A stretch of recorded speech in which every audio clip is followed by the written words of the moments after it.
Jadi ya memang ya untuk masuk ke politik ya belum tentu harus ada basic kan. Jadi gini, kalau misalnya lo denger ada satu lirik lagu yang juga menurut gue sangat meaningful, tak satu pun yang kusesali, malahan semua hiasi hidup. Nah, ini kayaknya cocok banget kalau misalnya gue kaitin sama realita yang lagi dialami langsung oleh empu lagunya. Langsung aja please welcome, this is Ahmad Dhani. Hai Mas Dhani. Hai, apa kabar? Baik, alhamdulillah. Mas Dhani, Ya. tadi gue sempat ngomong soal satu lirik dari lagu Sudah. Mungkin bisa di-relate ke apa yang lagi Mas Dhani alami sekarang gitu ya. Kayak mungkin somehow pengen ngomong gini, kenapa ya gak pernah bisa ngelihat Mas Dhani tuh kayak down, sedih. Padahal dengan semua kondisi yang ini kok kayak tetap stay di positivity gitu. Padahal cobaannya banyak. Ya, waktu aku nulis lirik itu sebenarnya waktu itu belum paham benar sebenarnya. Aku nulis lirik itu kan umur 26 tahun kali ya. 25 tahun atau 26 tahun. Jadi ya pastinya anak umur 25 tahun ya nggak mungkin punya pemikiran yang gimana gitu ya. Tapi ya mungkin aku waktu umur 25 tahun itu mungkin aku diilhami oleh aku di masa tua. Somehow we connect gitu kan. Tapi memang basically-nya itu aku memang orang yang belajar agama tapi di fakultas tasawuf gitu. Fakultas tasawuf. Oke, ini menyambung pertanyaan itu menarik. Biasanya kan kalau seorang politisi lah gitu, walaupun banyak ya masyarakat di luar sana yang pecintanya Ahmad Dhani dan juga mungkin baladewa lah yang menyayangkan bahwa Dhani main musiknya kenapa sih, ngapain sih politik-politikan gitu. Tapi bahwa FYI kalian harus tahu dari 98 tuh Mas Dhani tuh udah terjun gitu, udah ada di situ. Bahkan sejarah keluarga juga mensyaratkan Mas Dhani untuk ada di sini sekarang ya. Ya bukan, artinya darah politik tuh udah ada kan dari bapak saya anggota DPR MPR, kakek saya TNI kan angkatan darat. Jadi ya darah memang sudah ada. Jadi ya menurut saya memang kita harus akui bahwa sebagian besar masyarakat Indonesia memang apolitis memang gitu. Jadi memang ya kita harus maklumi itu kalau ada pendapat seperti itu ya karena memang mereka nomor satu mereka nggak ngerti sejarah hidup saya, nomor dua mereka ya apolitis saja. Gitu. Being apolitis, walaupun sebetulnya mungkin mereka ngerti politik tapi kalau di sosmed apolitis ya Mas. jadi kalau misalnya ada yang bilang Ahmad Dhani nggak cocok di politik, terus yang cocok di politik itu siapa? Bener. Tapi mungkin juga teman-teman yang lagi nonton ini nanya, nih si Hanum baru mulai YouTube, apa kabar dulu kek? Sorry, karena tamunya Ahmad Dhani jadi nggak perlu kayak gitu. Udah ketahuan, udah kelihatan kabarnya baik dan sehat, alhamdulillah ya Mas Dhani ya. Alhamdulillah. Sehat. Oke, Mas Dhani, boleh balik lagi ke pertanyaan yang tadi, ini menarik nih karena memang bahasan opening gue mau langsung masuk ke soal Ahmad Dhani dan karir politiknya. Dari mulai kejadian 212 kemarin, Mas Dhani udah nampakin diri ada di poros oposisinya pemerintah, gitu. Mas Dhani sudah berdiri dan melakukan pergerakan-pergerakan sampai akhirnya Mas Dhani kena pasal UU ITE ujaran kebencian kemarin dan akhirnya Mas Dhani masuk ke dalam penjara gitu. Tapi ketika keluar kapok ke sih Mas? Saya? Ya sebenarnya nggak kapok, cuman karena mengingat mama saya udah tua, terus mengingat istri saya jadi susah kalau saya di penjara, jadinya ya saya ya bertiarap dulu lah gitu. Karena mama saya memang terus terang nggak kuat kalau saya di penjara gitu. Emang repot juga kalau kita berjuang masih punya ibu ya. Semoga panjang umur tante. Amin. Jadi ya namanya anak laki ya harus ikut ibu. Tapi sekarang poinnya waktu saat itu kan memang perjuangannya kan memang untuk pilpres kan. Nah kalau sekarang mau berjuang apa gitu loh. Sekarang kan jadi kita memaknainya kan game is over gitu loh. gamenya tuh udah selesai gitu loh. Terus mau berjuang apa lagi? Ya nanti kalau mau berjuang ya nanti di 2024 gitu.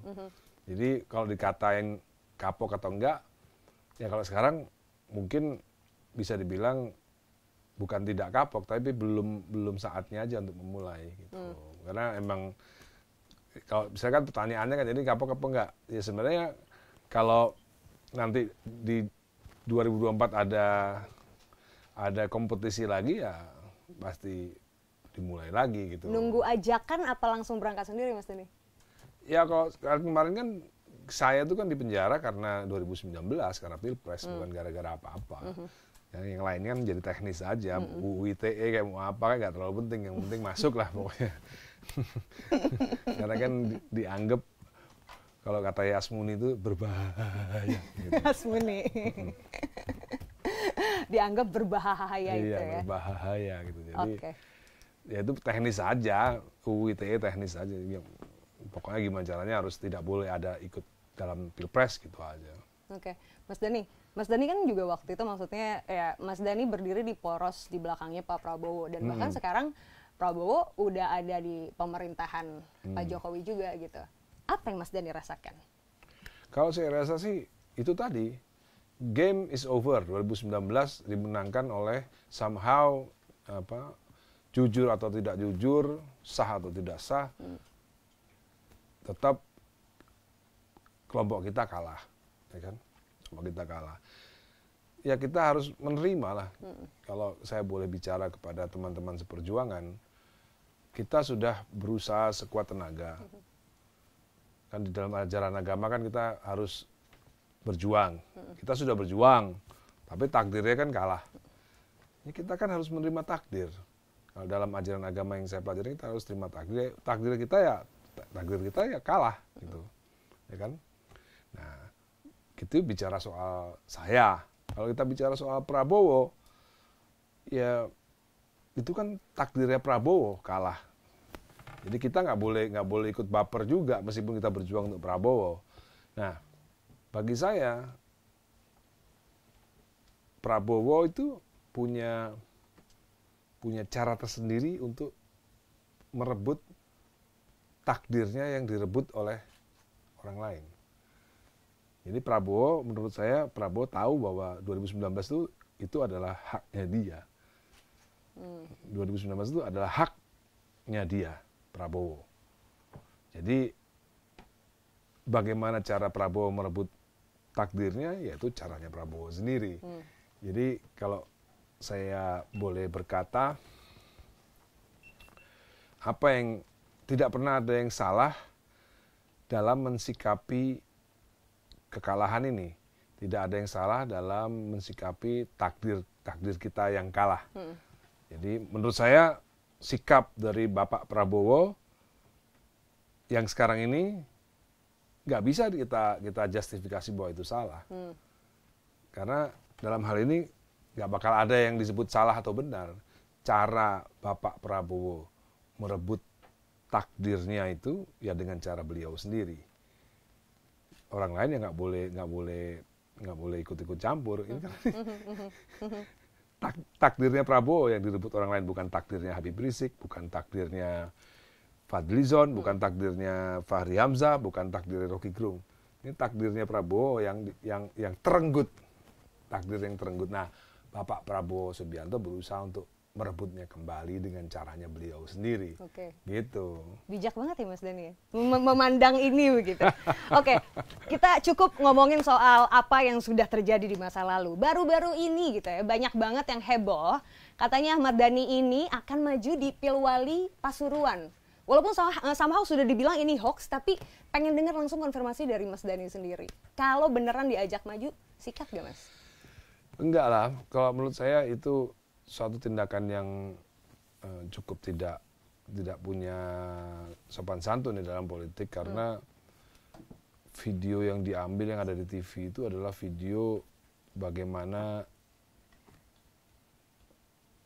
Ahmad Dhani didukung oleh, videonya itu adalah video Ahmad Dhani didukung oleh orang Tionghoa untuk Pilbub di Bekasi. Tapi video itu diambil seolah-olah menjadi berita bahwa Ahmad Dhani didukung untuk Pasuruan. itu sebenarnya kurang sopan santun sebenarnya. Tapi nggak tahu saya kenapa itu bisa terjadi. Yang pasti nggak mungkin lah saya ambil itu gitu untuk jadi kepala daerah di Jawa Timur ya.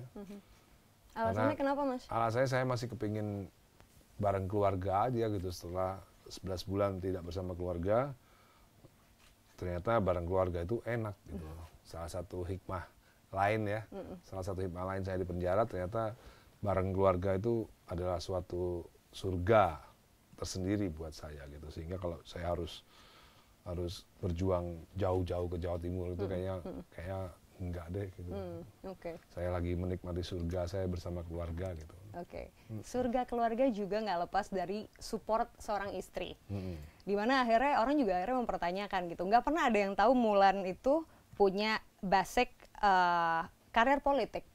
Apa misal ada ide dari Mas Dhani atau memang untuk bisa ini agenda emang didorong untuk ada di situ? Sebenarnya yang mendorong Mulan untuk ikut pileg itu Fadlizon. Yang ngotot banget ya. Karena sampai hari penutupan tuh Mulan tetap nggak ngasih jawaban, nggak ngasih syarat dokumen-dokumen. Dokumen ya. Terus akhirnya Fadlizon yang maksain, udah masuk aja udah. Akhirnya Fadlizon yang maksain, terus akhirnya yang memperjuangkan Mulan jadi itu Bang Dasko gitu. Sufiani Dasko. Jadi ya memang ya untuk masuk ke politik ya belum tentu harus ada basic kan. Kayak Bapak Jokowi juga nggak ada basic juga di politik kan. Akhirnya siapa saja bisa ada di politik ya, Mas Dhani? Apa bedanya pengusaha mebel sama artis kan sama aja gitu, nggak ada hubungannya sama politik juga dua-duanya. Buktinya Jokowi bisa jadi presiden kan. Tapi akhirnya ini ada salah satu lembaga riset kalau aku boleh sebut ya. Jadi lembaga risetnya ini Institut Riset Indonesia (INSIS) yang bilang bahwa Mulan ini 1 dari 10 newsmaker yang ada di DPR gitu. Apapun itu newsnya, dengan kebijakan, maksudnya orang akhirnya lebih menyoroti peran seorang istri Ahmad Dhani di kancah perpolitikan karena dia adalah public figure, bukan karena kinerjanya. Mas Dhani ngelihat ini seperti apa? Ya wajar-wajar aja lah, namanya juga New Kid on the Block. New Kids on the Block, benar. NKOTB ya, iya, istilahnya wajar-wajar aja. Terus kalau sekarang akhirnya Mas Dhani tiarap, Mulan tetap jalan dengan karir politiknya. Kalau di rumah? Saya juga belum tahu Mulan masih berniat untuk masuk ke dalam periode kedua atau enggak ya. Saya belum tanya juga. Kalau gerak-geriknya kelihatannya akan lanjut ya? Kelihatannya sih dia menikmati jadi anggota legislatif.